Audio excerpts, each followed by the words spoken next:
Presiden Amerika Serikat, Donald Trump, baru-baru ini mengklaim telah sepenuhnya menghancurkan Angkatan Laut Iran dan hanya menyisakan perahu-perahu kecil dengan senapan mesin di atasnya. Namun, perahu-perahu kecil ini, yang dijuluki armada nyamuk oleh sebagian analis negara-negara barat, memiliki daya sengat. Selama berbulan-bulan mereka membantu militer Iran menyebabkan gangguan serius di Selat Hormuz, salah satu jalur pelayaran terpenting di dunia. Upaya tersebut, menurut para ahli, dimaksudkan untuk merugikan ekonomi global dan menekan Washington agar tidak lagi berperang dengan Teheran. Apa itu armada nyamuk dan apakah serangan mereka efektif? Armada perahu serang yang kecil dan cepat ini dibentuk oleh militer Iran pada 1980-an selama Perang Iran-Irak. Meskipun hanya dua negara yang berperang, pertempuran meluas ke Teluk Persia selama Perang Tanker pada 1980-an. Amerika Serikat yang ingin melindungi pengiriman minyak terseret ke dalam pertempuran tersebut. Bentrok dengan Angkatan Laut AS membuat armada kapal perang konvensional Iran mengalami pukulan besar. Armada perahu kecil Iran kemudian menjadi bagian dari doktrin perang yang dirancang untuk menghadapi Angkatan Laut yang lebih unggul.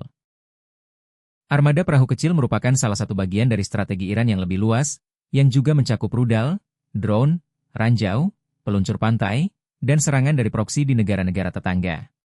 Dioperasikan oleh Korps Garda Revolusi Iran, IRGC.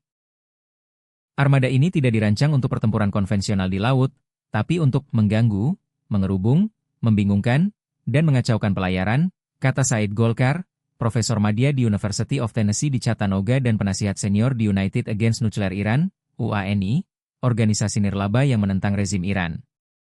IRGC mengetahui bahwa mereka tidak dapat mengalahkan Amerika Serikat dalam perang laut konvensional, tambahnya. Karena itu, mereka menargetkan kapal tangker komersial dan menjadikan Selat Hormuz sebagai tempat yang lebih berbahaya untuk beroperasi. Hal ini tentu meningkatkan biaya dan risiko bagi perusahaan yang melintasi teluk.